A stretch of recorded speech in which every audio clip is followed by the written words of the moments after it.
Hey, what's going on, y'all? It's your boy Dave back again with another Octatrack tutorial.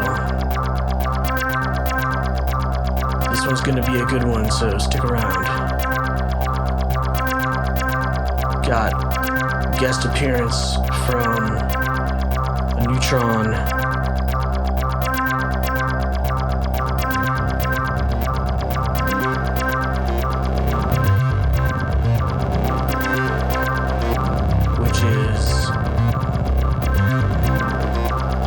Pulling down some acidy type bass, and there's a bunch of patch cables. So anyway, this is going to be a great tutorial. We are going to talk about how to create a gated breakdown using the Octatrack through tracks to be able to reduce the decay and the release, while also using the LFO to basically create a gating effect using like a square wave, which is how a lot of gating effects happen. So I'll be showing you how to do this, and it's a really cool trick. So feel free to borrow it or whatever, you know. It's all good. All right, so yeah, let's go ahead and do this real quick. Basically, we'll go ahead and get this thing started real quick. All right. So I got a beat here going, something kind of simple, and so we're gonna go ahead and do a little breakdown into the gated effect, and then I will explain how this whole situation happened. So yes, all right. So what we're gonna do is, again, I have a build-up track. Track number 7. All right, I'm gonna go ahead and trigger this, and then we're gonna go ahead and have this thing kind of break down, and then I'm gonna switch over to scene B on the Octatrack, and that is all locked to the scene, where we have reduced the hold time and the release time, and that's going to affect all the audio that's coming through the through track. So, all right, enough of the verbiage. We'll get onto this. Okay, here we go.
go ahead and kind of break this down for a minute. So yeah, the bass line is it's coming from the Roland TB3, and that is actually triggering the neutron, which is just endless amount of creativity using the 3-3 type sequencer on the TB3 to trigger the neutron. It's just pretty fun to explore that. And then we have the Modi X that's holding down kind of the mid treble type stuff.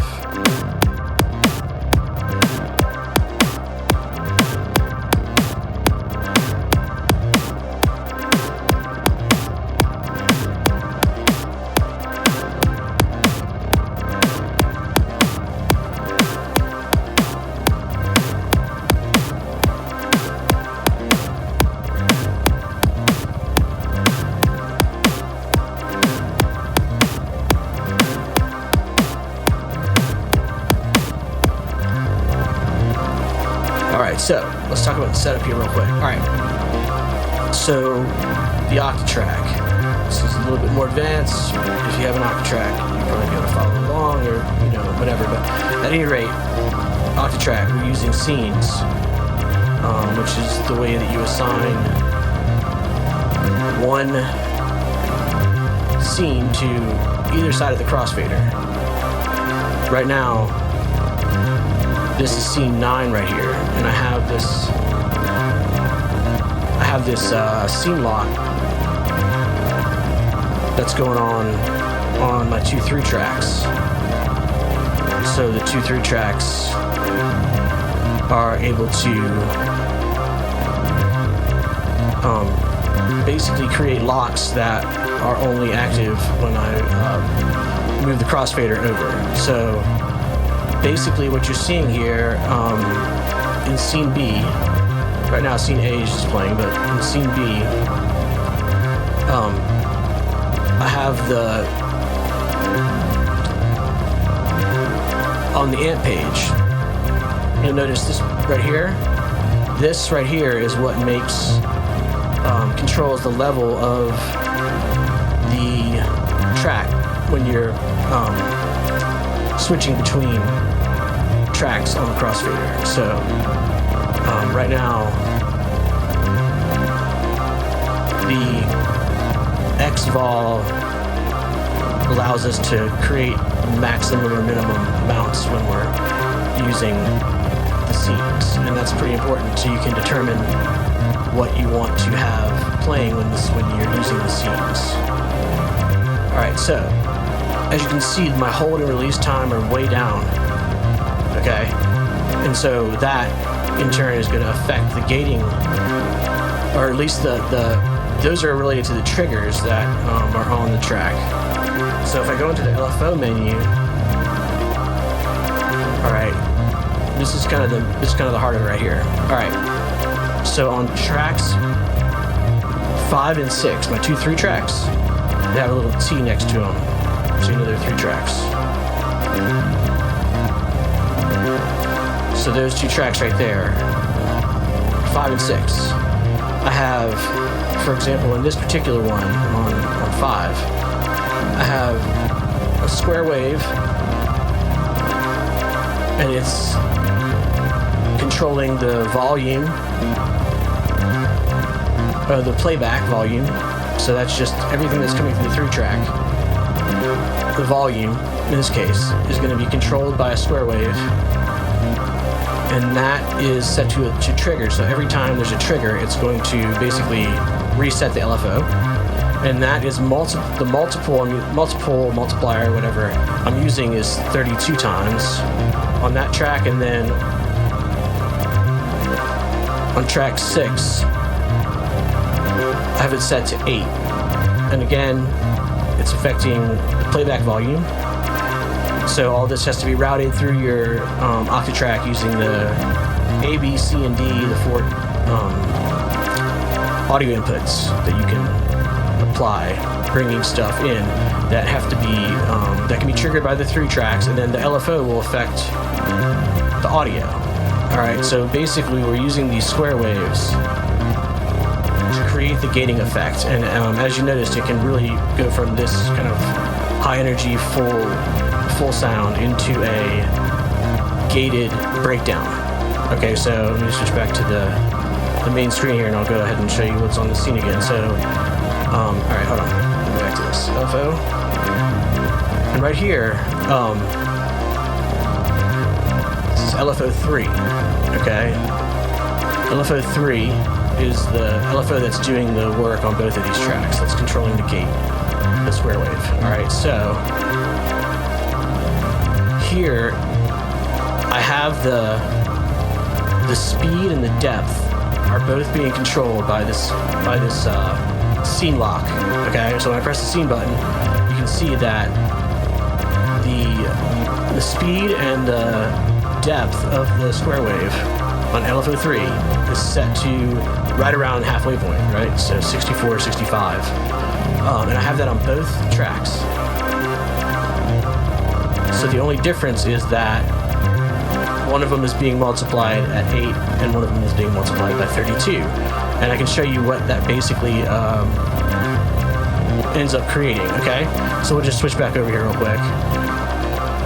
I guess we'll go ahead and do a kind of a build-up, breakdown, whatever, just to do it, just for the hell of it.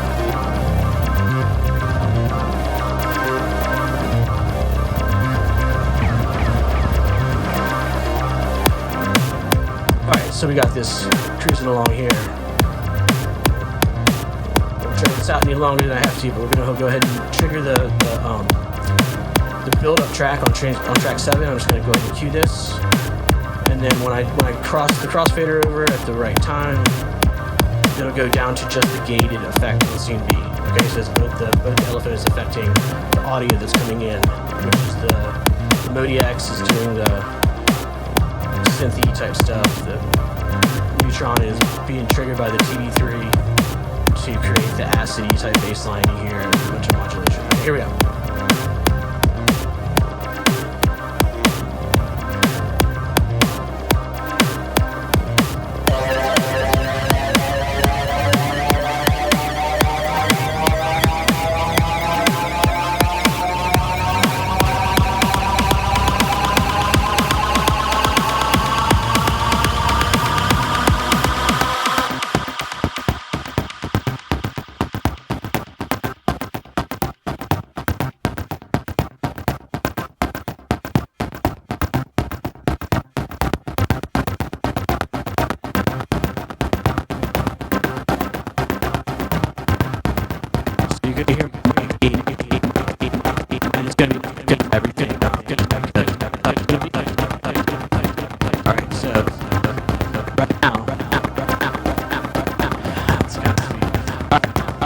So as I'm talking to you right now, even the microphone is being affected by the gate. But let me go ahead and change that so you can hear the different types of effects you get from just changing the multiplier.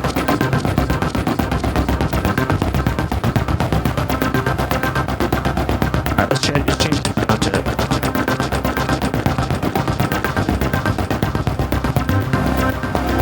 Okay.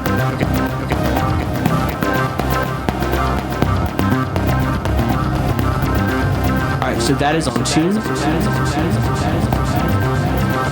4. Okay, now you can start to hear the gating effect. And you can adjust this to change, but you can actually change through them on the fly. Alright, there's 16. Track 7. Alright, let's do this track.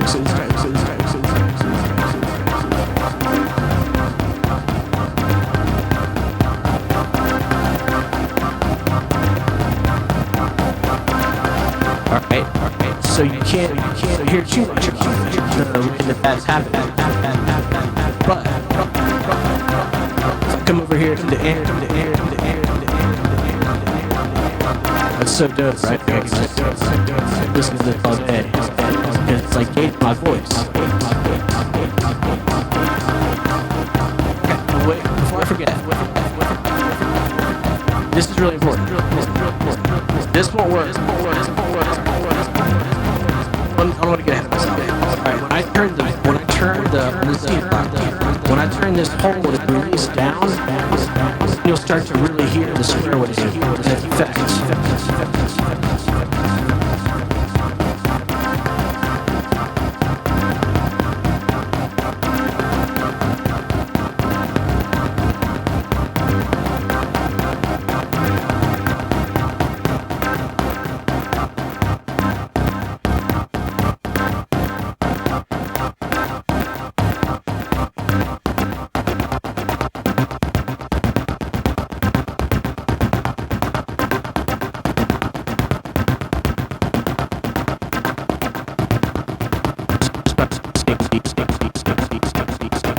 By reducing the hold time,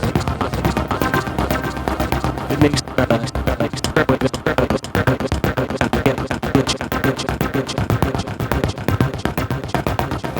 One of the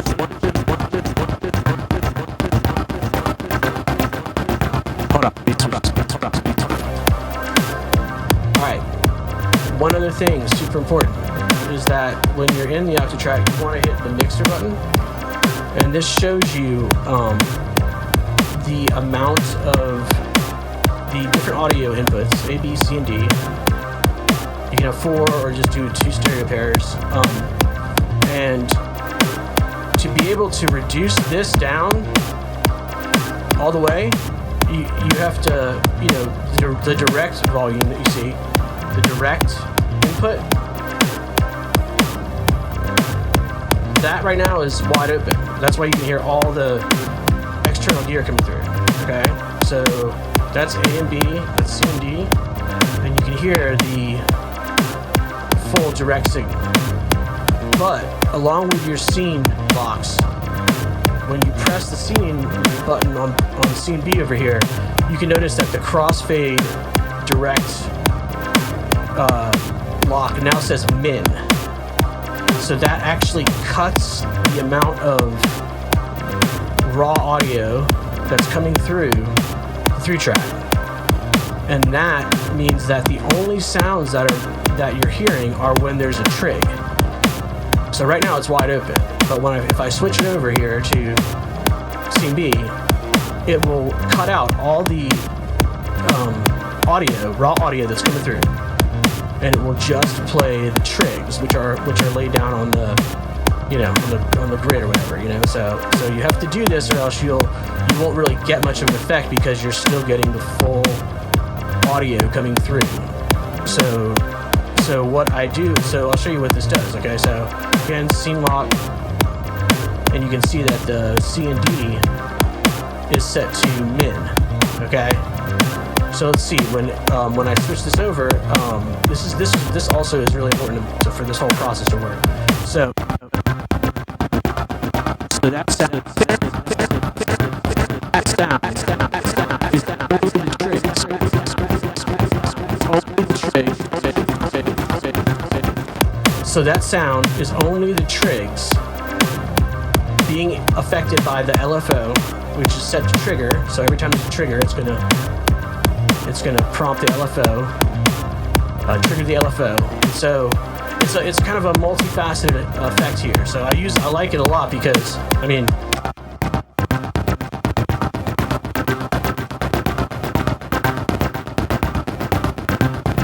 you can adjust. So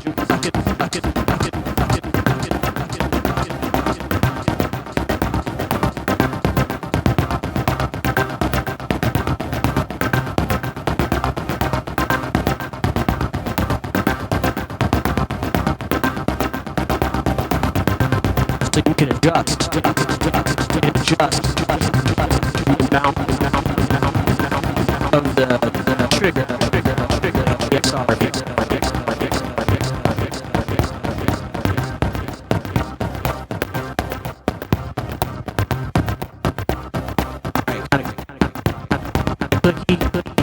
Kind of clicky, kind of glitchy, but I mean, it's such a great way to transition down to just this awesome gated effect. Okay, so yeah, that's what I wanted to show y'all today, and I hope that is helpful. Because there's a lot of different ways to create gating effects. You can use the same process basically on any synth, just by picking out if you have a 3-0 oscillator and you have a square wave that you can use for an LFO, then you can do the same thing with any synth that has a 3-0 rectangle, whatever wave, square wave, pulse wave, whatever. So yes, so that is how you do that. This is like basically just one of my magic tricks that I figured out using the Octatrack. I used to use it a lot, the same type of thing, using this in Ableton and everything, but I'm glad that I've been able to find a way to do this live. So we'll do one more build up and maybe we'll break it all the way down.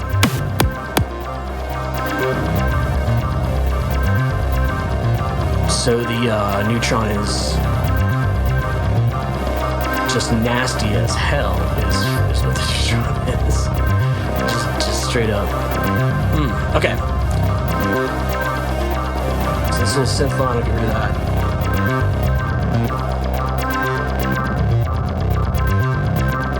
I mean, we'll even get rid of the other trebly part.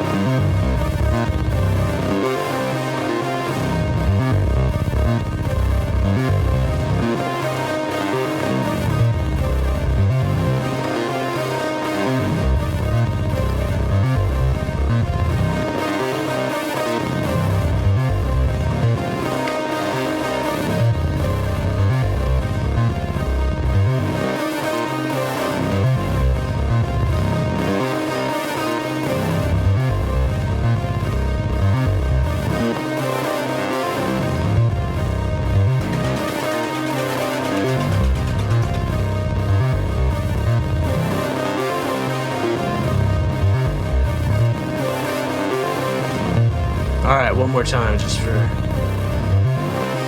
kicks.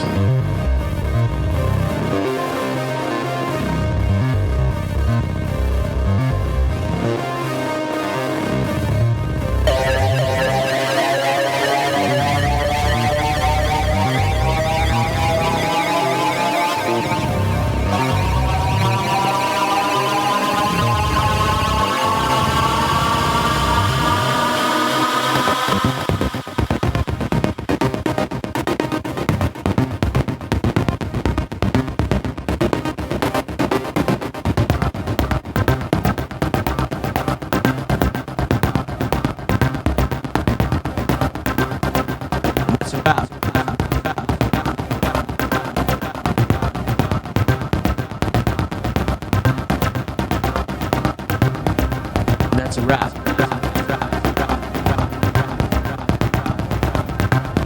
Like, you know, if you love something, set it free.